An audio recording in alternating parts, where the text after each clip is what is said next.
stable environment. So, and this is growing to be one of the best best organization in this canvas where you have industries. I think on the industries you have a B school, which is wonderful.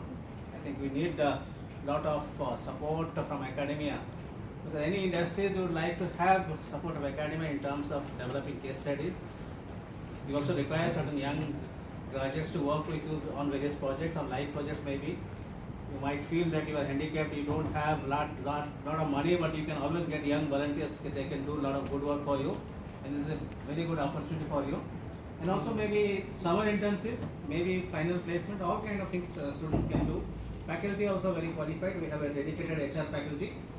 But those of you who are not aware that what is IFMR, I may take the liberty to tell you briefly about IFMR.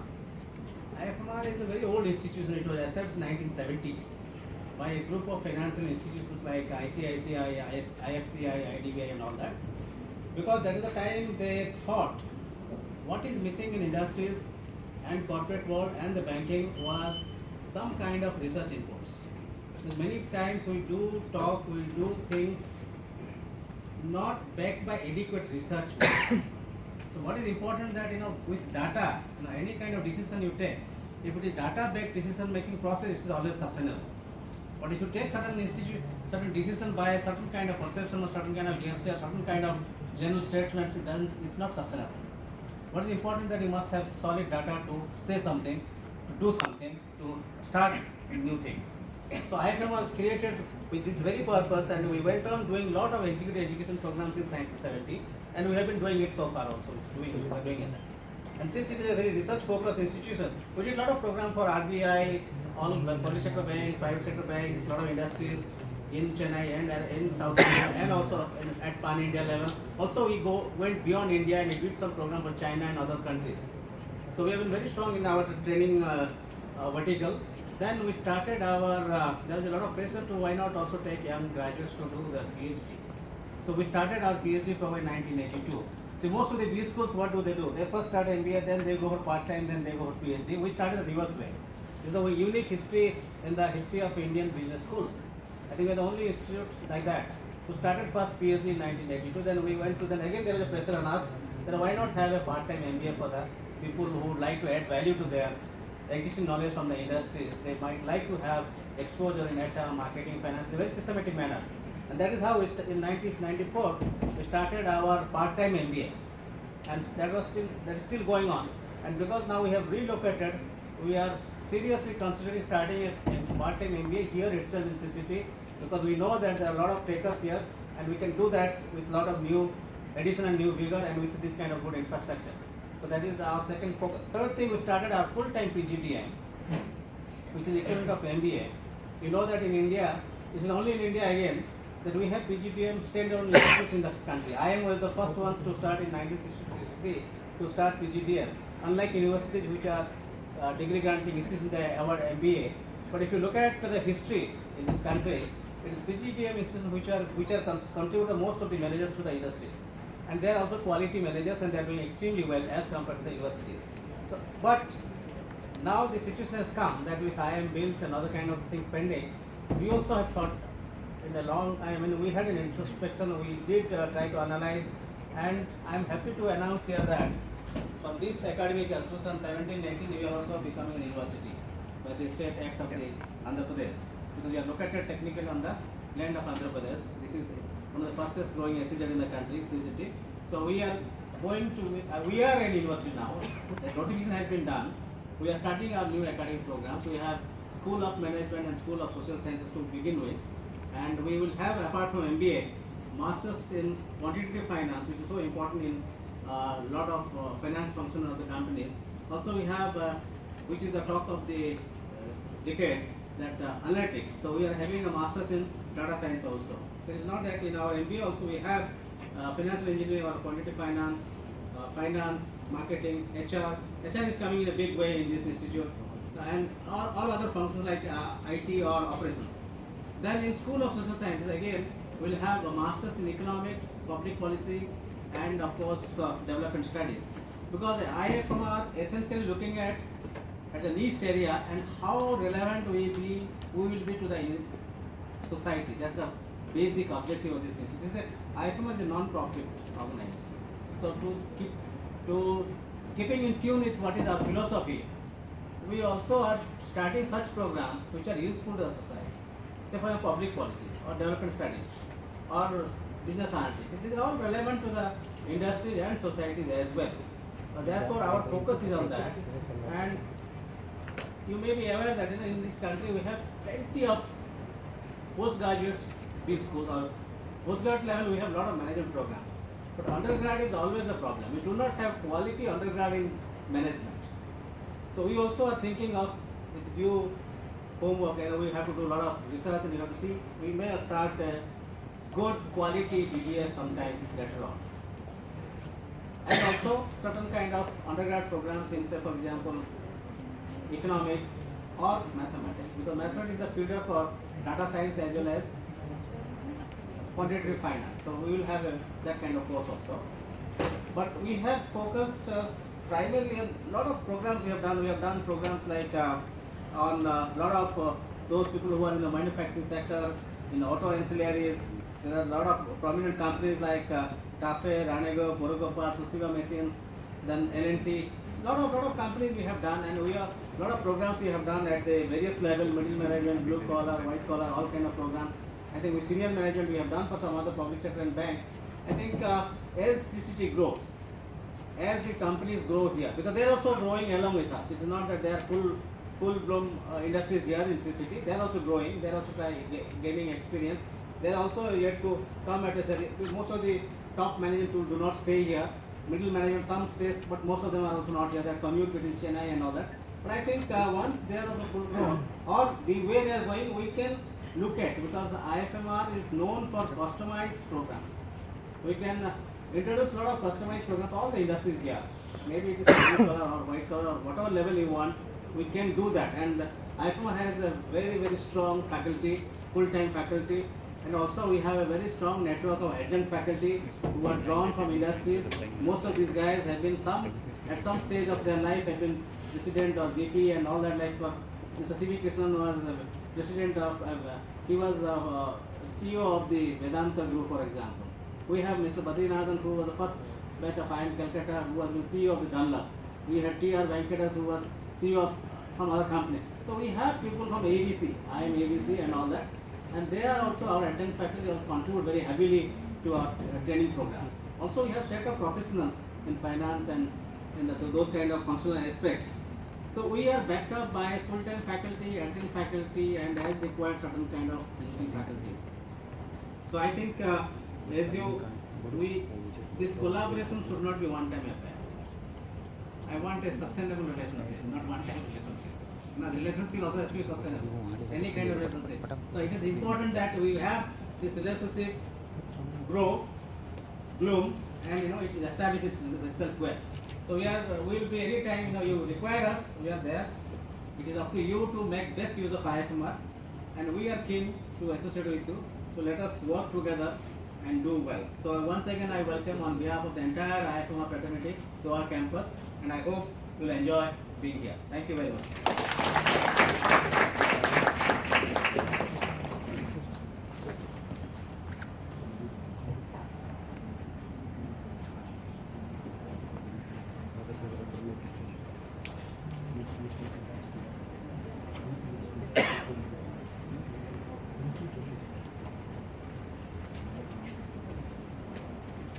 Thank you, sir. I would now request Professor Biswas to felicitate our guest of honor today.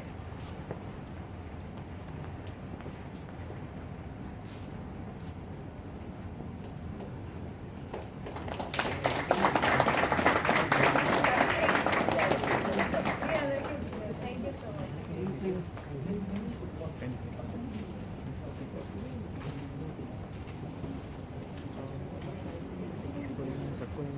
Also, I would request Nagarani ma'am to facilitate Mr. Karim.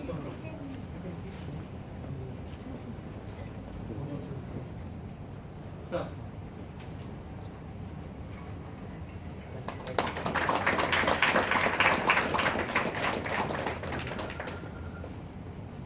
request Sandeep to felicitate Professor Biswas. Very quick, I'm excited. Why do you want to facilitate my program?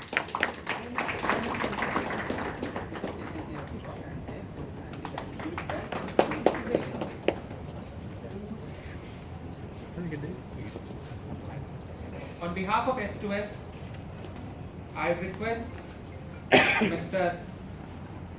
Navneeta Krishnan to felicitate our director.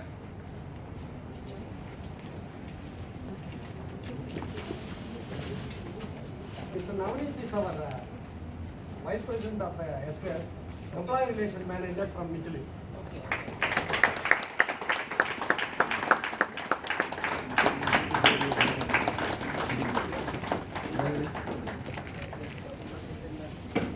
I would also request Mr. Navneeta Krishnan to felicitate Nagarani ma'am.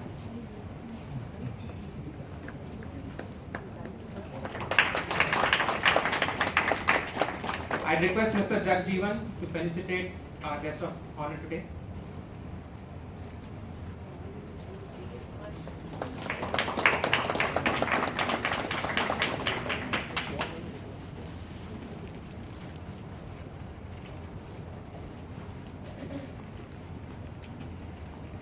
Mr. Ravi Kumar is the president of the S2S HR Forum.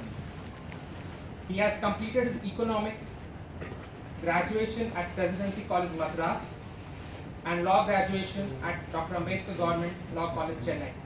He has practiced civil and labor law for 3 years under Mr. K. Parthasarathy, senior advocate in the Madras High Court.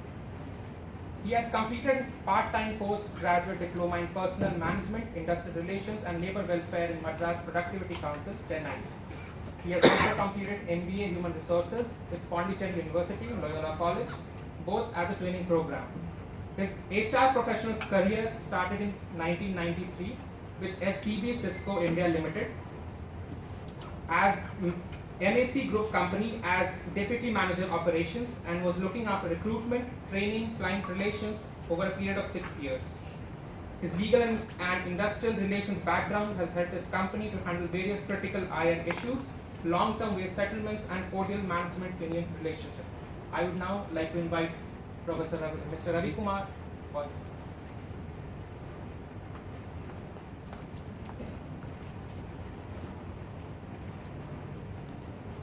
Thank you, sir. Good evening to all of you. First, on behalf of IFMR, I would like to thank IFMR, our director and all IFMR team, having given opportunity for a HR forum which has started in October 2016 to coordinate all HR professionals in North Chennai. That is why we coined Chodavaram to Sri City. Just to we have 300 industries we surveyed. And we have lot of young budding HR professionals. They are neither going to Chennai or not enriching their knowledge. So all our Gudi people all represented. Let us have one forum in this belt because there is no HR forum here. In Sriperumbudur we have Sharp and Varagadam, and in Tambaram, Chengalpattu we have a Chroma. In Chennai we have a lot of MMA, NHRD, NIPM, HR Sangam, all we have. But this is a place where we have to create and coordinate all our HR professionals. So we thought we made a sheet and we spoke to 3 city people also, few good people like Ratnavel Rajan and so many people. They said yes, we have to take up. Like that in Chodavaram also, Michelin and all CP Aquaculture and all people, they said yes, we have to. Then with their concurrence we started in October. And our good grand opening was given by our TJS Engineering College. They have inaugurated and we made our forum. It is available for sharing HR practices, best practices for all our colleagues. Monthly meeting we started in a small way in a hotel Nakshatra restaurant near Gumudipudi. It is fixed also, second Thursday like that. And every fourth we decided we will have it in Sri City or we will have it in Chodavaram side, so that balance can be done.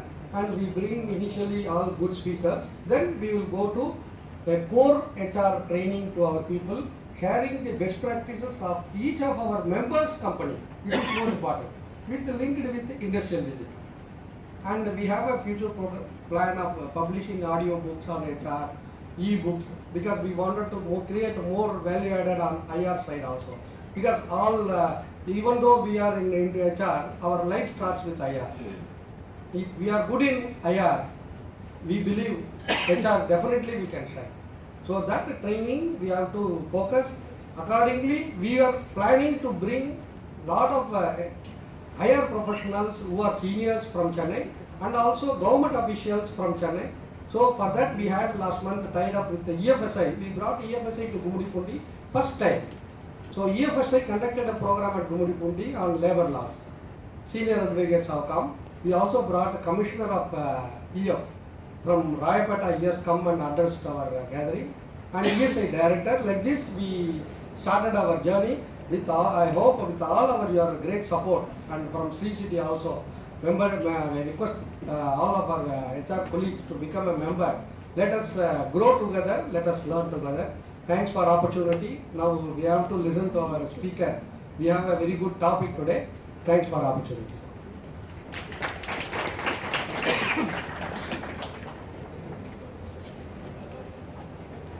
We have Vaseem and Soumya with the presentation.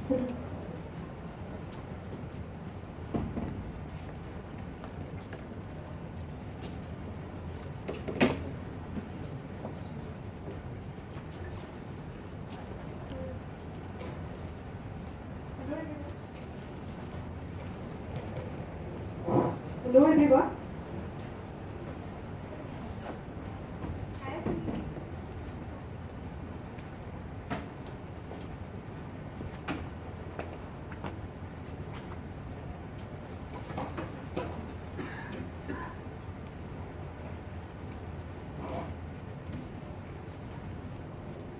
A very good evening everyone. So prior to going ahead with the event, we would like to give a brief introduction about IFMR. I'll just take you through the inception of IFMR and till today, how far the entire journey of IFMR. We'll also talk about the programs being offered here, the faculty strength we have, and also the placement scenario. And finally, the recognition that IFMR has got so far.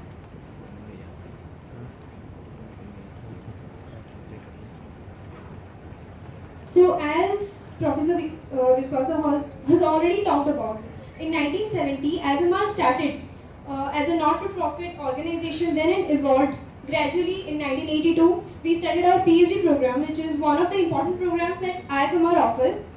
Then we went ahead and started our working executive programs in the year of 1994, and in 2000 the full-time PGDM program started, and this is the flagship program that is being offered by the School of Management at IFMR.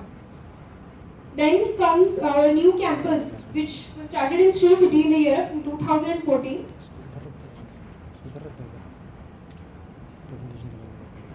So you can see here, this is the entire ecosystem, IFMR ecosystem, where we have mentioned the various sister concerns we have for IFMR. JPAL, which is the mainly Poverty Action Lab, Abdul Latif Jameel Poverty Action Lab, which is mainly to ensure that poverty is being reduced in the process that policies which are mainly aimed at the reduction of poverty are being enforced by scientific information. And it is being done through research and field work. The next is IFMR Lead, which is the research arm of IFMR. It mainly conducts all the research at the grassroots level in order to ensure that in order to understand the financially excluded section of the society and to make sure that policies are being implemented properly. And the third one is CDFI, which is the Center for Digital Financial Inclusion. As the name suggests, CDFI designs various digital platforms in order to ensure that the financial inclusion is done through digitally and to make sure that policies are being implemented and people actually get benefited by it. IFMR has 35 faculty members. Most of our faculties are from well-known universities. They have done their PhDs and have relevant academic as well as industry experience. And that's why you can see that IFMR is wholly centered around the idea of research. So here students get real life field experience and they are continuously associated with the industries. These are some of the programs that is being offered by IFMR. Under School of Management, we have PGDM that Sir has already talked about, and BBA, PhD, and executive programs or MTV programs as well. We also have under School of Social Science, MA in Economics and Developmental Studies. PGDM, the flagship program at IFMR, it started, as Sir has already talked about, in the year of 2000. It is being approved by AICTE, and now IFMR is going through the 17th year of PGDM. We are offering 22 core courses as well as 55 electives here, and unique specializations like BFSI, Business Analytics are being introduced just last year. We also have a 100% placement record here. This is the background mix of IFMR. As you can see that we have students from across the industries, be it information technology, accountancy, e-commerce, engineering, everything is there. And this is the mix of students with different specializations.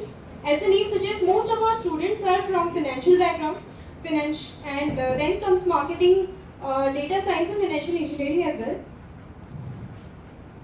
Now coming to HR at IFMR, as Sir said, HR is gradually evolving, and but it has been there since the inception, and so far it has maintained a 100% placement record.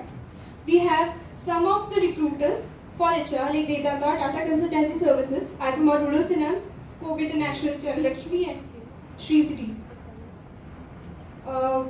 Here, as we talked about research, even in HR, students are continuously being given practical field experience, even not just during summer internship, during our academics. We also do live projects in different companies so that we get acquainted with the industry knowledge. And finally, these are some of our recruiters, both for summer internships and final placements. So, Wasim will take. Good evening, everybody.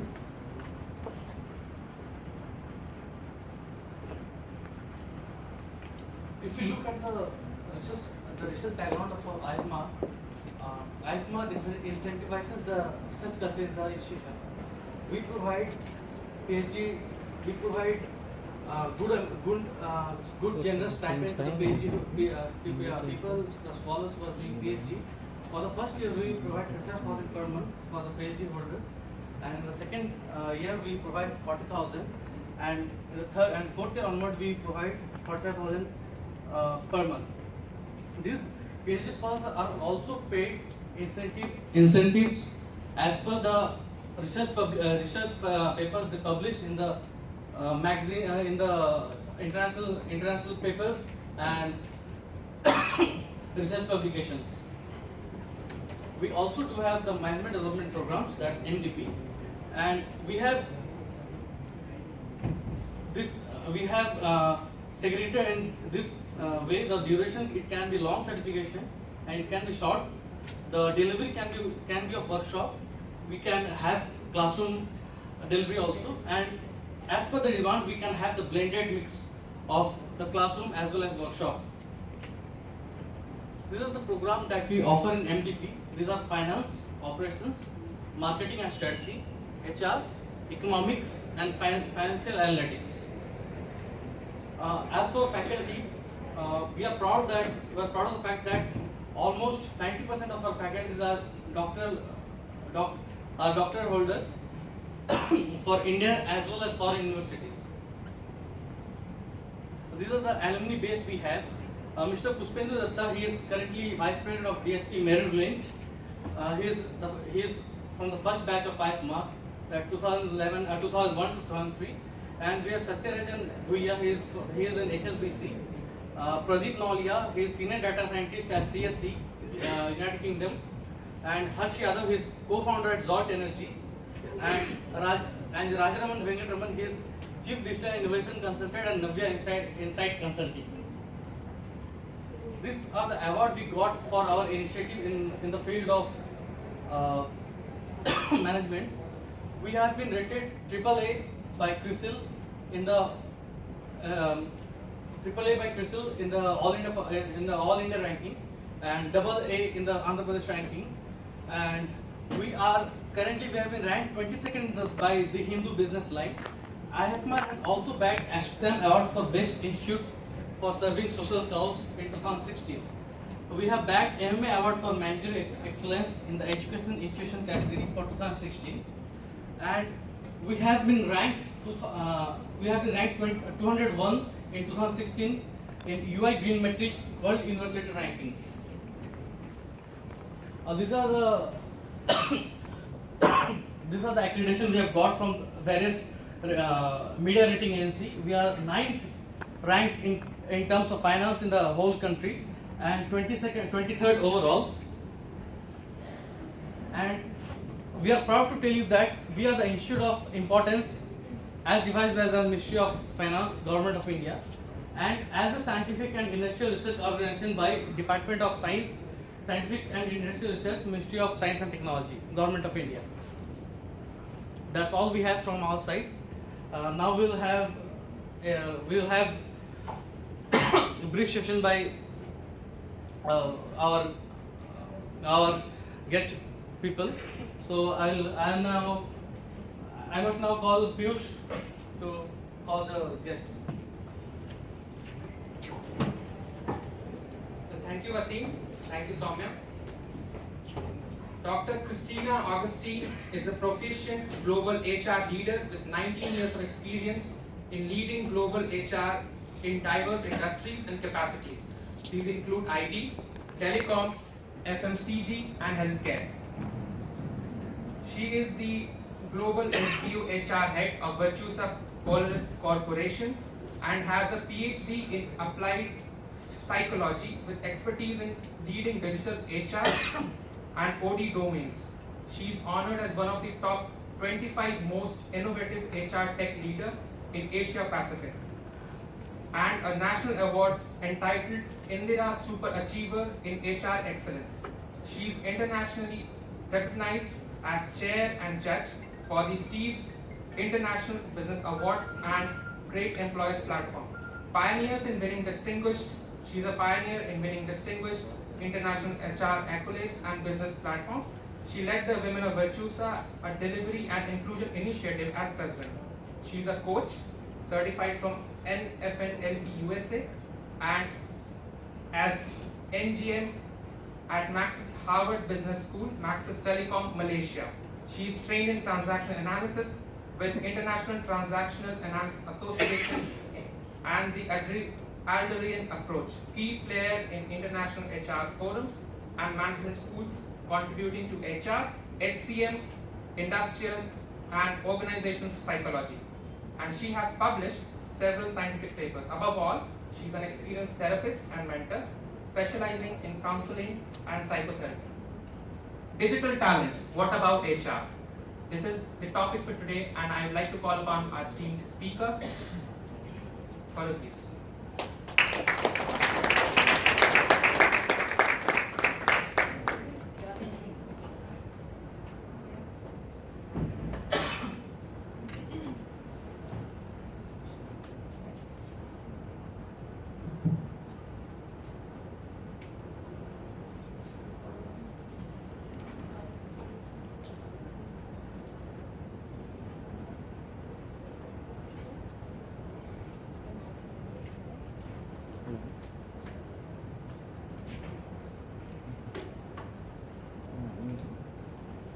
Very well. A very warm good evening to all of you.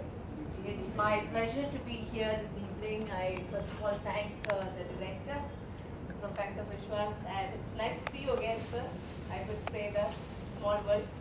And thank you, Ravi, sir.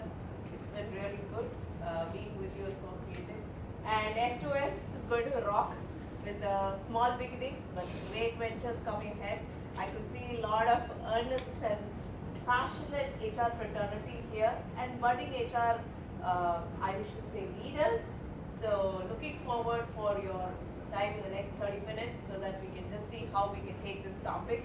But this is maybe few seeds which I would like to sow here. Whether it's going to give you 30, 60, 90, I would leave it with you. But then it's just a tip of the iceberg, maybe more on this you can explore hands-on wherever you are. If you are as a professional, you can go try it back in your own organization. Whereas if you're just on the hook of HR, I see your course on data science is there. It's a good spark to begin, whereas some institutes have not really thought of, and I think IFMR is a little ahead of the curve, so I appreciate that.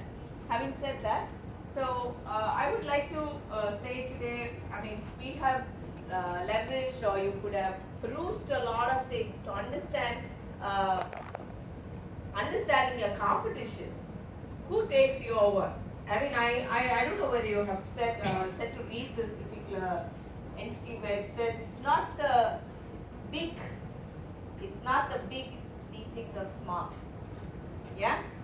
It's not the big beating the small. It's just the fast. It's the fast beating the slow. So my question to you, if you ask me what is digital, it's not the big beating the small. It's just the fast beating the slow. Now we can find ourselves where it is. So that is one insight I want you to keep in your mind before we could go into that. Now, second thought I want you to have in your mind is this. If you want to say, is digital is all about technology or is it a mindset? Think about that. What do you think about that? I want you to keep thinking about that area. So before as you keep thinking about it, I have a small video to just quicken you up on this process, and then we can, I want to take up more questions from you rather than, I'm not here to, just do a session with you. I want to have a clear takeaway with you. Okay? Talent is a serious concern for CXOs in Asia Pacific. According to Aon's 2015 Global Risk Management Survey, failure to attract and retain the right talent is among the top 3 risks faced by organizations in this region. At the same time, a more aware and connected generation is a majority of today's workforce. With over 6 connected devices per individual by 2020, and people spending more than 2.5 hours on mobile devices daily, this workforce is used to a high-quality digital experience while engaging with friends and family. We expect the same consumer-grade experience while working in and engaging with their organizations as well to appeal to employees' heads and hearts. HR needs to treat them as customers. To achieve this, HR needs to move away from traditional modes of engagement. It needs to harness a digital mindset with a strong focus on delivering talent outcomes enabled by 3 key anchors. Providing a consumer-grade experience across the employee life cycle, facilitating on-demand access to information, greater collaboration, social learning, and a direct linkage to one's aspirations. A move from integrated to unified talent management platforms based on one technology, one user experience, and one data model with a focus on tracking progress of employees, rewarding them appropriately, and giving them the tools they need to become successful. Adopting an analytics lifestyle, which goes beyond just measuring fields and benchmarking them against past data, to having more predictive capabilities to not only deliver on business results, but rather help co-create them. To enable digitization of HR, Aon Hewitt, the #1 global human resource solutions firm in the world, will digitize your HR, transforming.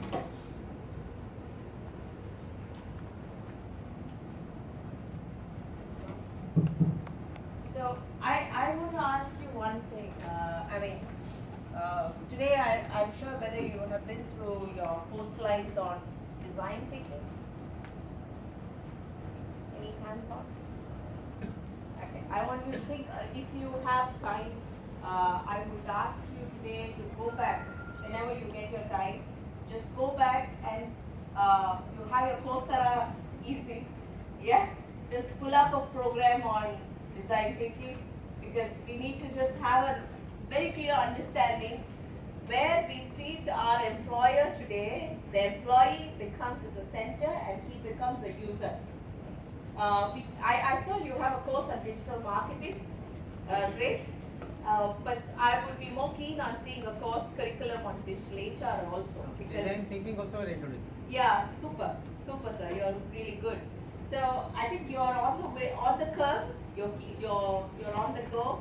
What I want to encourage you to just think is, if I have to study the psyche of the user journeys he makes is more important. My user is at the center. Now, if I have to talk about the user, you may have, each of you would have come from organizations having 1,000 users, 2,000 users, or 500 users. Depends on your user. You need to understand what are the user journeys he makes and how do I build a digital organization for him. Now, I was just thinking about it. This is just a package of something very, very basics I'm jotting here. But then I would, if we have more chats, we can take it further on, post our questions and later by. But what I want to ask you is, I see this is an industrial belt. The mind share, I see it that way. But I come from the service. But I also see it's a financial organization. I have been heading the global S2S HR head time back, choose a Polaris. Now, what I see that this is something, financial services is something close, and where we are talking about mobile wallet, ATM, a lot of fintech companies coming over. How are we leveraging HR in that direction? So, having said that, the talent has gone digital, if I would say. I would like to pick it up in this format, so maybe we would stay a few minutes in here. I want to say, what do I mean by digital here in this context? Because digital is something more voluminously, liberally used. And so I want to be very clear and stay within the peg so that you all can be put. I want to give an overview so that I don't give a mess on that. Thirdly, I want to get into the where we are now and where we want to go. So the current and the next. And I just want to give you a little life cycle where all you can build this template, the chip in the block. And then the takeaways I want to give you and some few best practices and how do we do it. So having said that, this is a very interesting and a busy slide, but I want all eyes on this because it's going to give you how the talent has gone digital. So maybe whether it is your, I would say whether service or manufacturing, the talent is same. Let's be very clear. The talent is same, the talent operates in the same, the psychology of the talent remains the same. So having said that, I want to tell you how they remain same. For example, your job seeker today, the active job seeker, if you go to your Indeed platform, they would tell you now the passive is more on 80% passive people are looking for jobs, right? So if you see that, the more traffic comes from your Facebook rather than people coming to your job boards. Yes, no? Yeah? I see most of our HR fraternity today throwing up, hey, I want 3 people, I immediately next quarter I'm hiring, can you just give me forms? 52% comes from Facebook. And then you have 34% from Twitter. I don't know whether you're following the Twitter webcasts and tweet chats on different topics. If you're not doing it, you're missing on something big. And 38% on LinkedIn. Now, if this is the math, it tells you how many people visits your own website, your own job board. You better work out. I want you to think about the analytics there. How many people visit your interesting website? Are we pulling? Are we pushing? Are we attracting? Or where are they going? No, I will stay here. They should come here. Sorry friends, it doesn't work like that. I will stay here. You better come here. It doesn't work there. It doesn't work there. So how does it make it? I go where the user is. and especially where my user lives exactly. Now he lives here, 52%.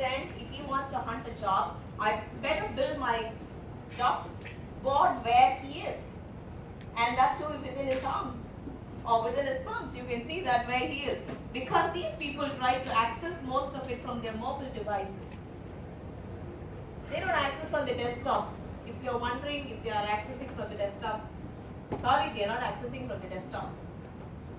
And they want to know how good is their company. Can I join Kamachi tomorrow morning?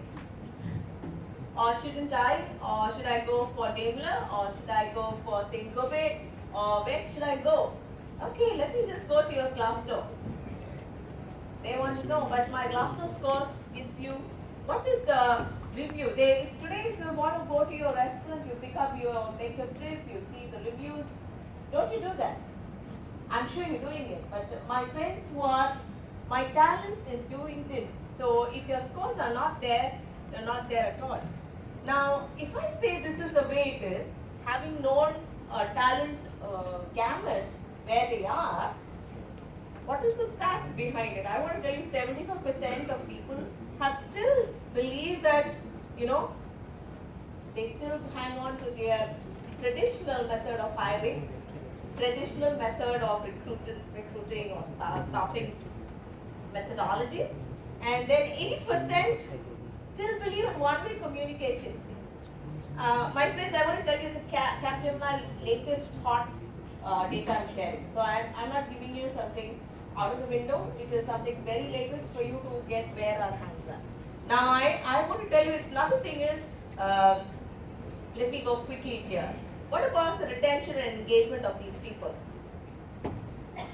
Should I, if at all we go digital, what happens? Do we have to consider? You're going to close the talent faster, your closure is faster, and your branding, where are you in branding? I was told it's a number one auto company. I don't want to name them. I met one of their recruitment heads. He said, what's your social media branding? He said, no, we don't believe in that. Oh, you don't believe in that? Oh, okay. So what do you believe in? Just our acronym is enough for people to come to us. Oh, let's see how long. Let's see how long. It's good. You sailed this far, but what you did this far cannot take you that far. You get what I'm saying? What you get you this far cannot take you that far. So how are you going to do it? Crowdsourcing?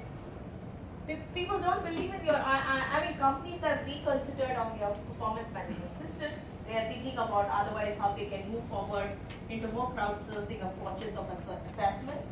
And I'm sure L&D's, learning and development have moved into gamification space as well. 50% and entity data has already started using it. Now, if I have to say that, what happens if we don't do? If HR does not, what is holding back HR? I have done the same. In fact, this is symbolizing what's happening in the market. I had chats with people. They say, hey Chris, we know this is a problem, but why aren't you considering about it? When you ask them, they just say, oh, they are already into a system. Cannot wrap up the budget. It's a budget crunch.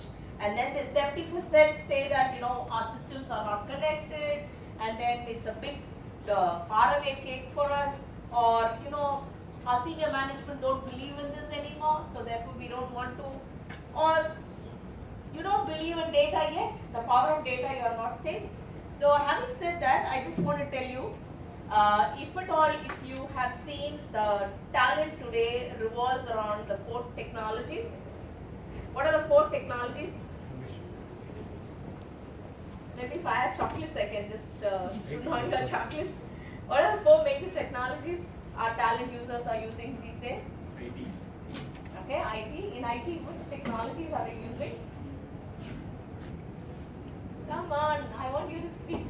Cloud computing. Cloud? Yeah. और ये बीच में रख Who said cloud? Okay. You need to give him something, okay? Big data. Okay, then? Big data and analytics. Big data and analytics. Big data, yes. Analytics. Here you go. Good. Okay, the next 2 is nothing but your social and your mobile. Yeah? If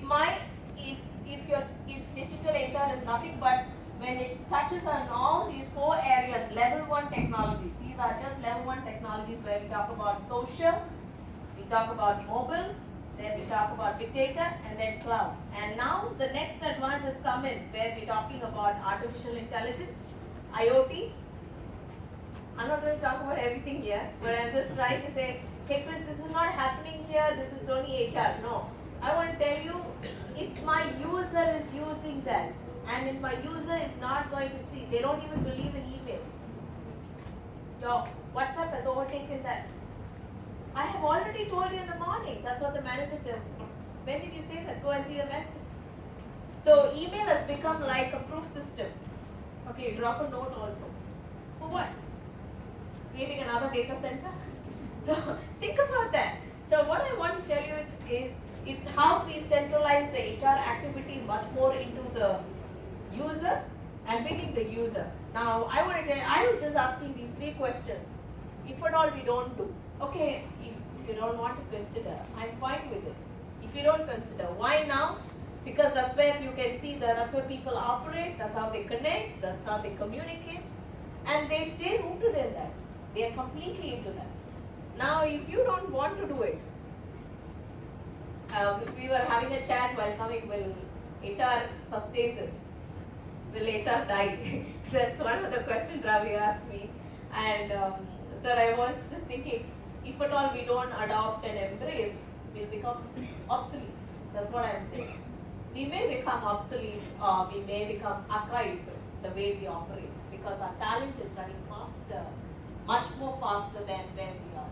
If we don't come in that race, we lose the bar, because I run with their pace, I am even ahead of them. That's more important. Now, how do I do it? I told you it's all about these 4 technologies we have to adopt. How do I adopt? It's going to tell you how your HR can be more agile, more adaptable, more flexible. Now, these 3 words have to be sticking on to you. Is your HR real time, agile, flexible, and adaptable? We talk about change management. Now today it's not about change management, how adaptable you are. That's one of the parameters for us to hire somebody. Are you agile? Oh, you're not nimble? It's okay. We let go of you. So that's how it is. I'm just going to give you a little glimpse of where we are and where we want to go. And please forgive me if I'm hurting anyone here. Okay? I'm just going to quantify numbers over here. Now, don't you believe that you current strands of HR is all about where you more transaction based? It's our HR process. You have a process for your hiring, you have a process for your developing, you have a development, or you have a process for your separation. It's more transactional, and one transaction is not connected to the other. As it's ringing bell somewhere. Okay, this is a recruitment function, we deal with that. Or is this guy who leaving us, is he a top talent? For that you should go and ask the succession or the development team. Is it interconnected? Is there a one scorecard for us to see that where this talent is moving? Right from day one, the value chain of his life cycle within the firm. Where is he moving? Is he a top talent? Or am I losing a top talent, or the guy who left us last week? Is he a top talent, or is he, what was his last 3 years rating? He left us, that's what matters. Now, who are we losing to the market? Now my point is this my recruitment guy is aware of that? Is it a connect happening, integrated HR platforms? Today Oracle is talking about service platforms like that, very integrated. And very, very departmental approach. This is our department, very siloed. And business is somewhere else. Okay? And here, it's all about business. We're going to start a business head coming and telling you, we're going to start in, say, in Africa facility. What is your take? An HR leader, a business head has been questioned. What should I say for that? Yes, that's your take, because you're going to tell us a predictive model for us, telling us whether what kind of talent can be available and at what cost can I go, and or they can be bought in, built or bought. How are we going to raise it? So the question is, we play a big deal with the business, very close and inbuilt to the business. And traditional mode of engagement. Okay, 3 programs. monthly 3 programs, cake cutting, then balloon breaking, or factory connects, then send a report. No, that guy forgets that meanwhile he's thinking of another company already in mind. Sir, you did that last week, not this week. Because you think you're the only window he operates. My friends, he has 3 windows altogether open. How many WhatsApp group are you managing? Don't ever think you have only one friend there. That friend has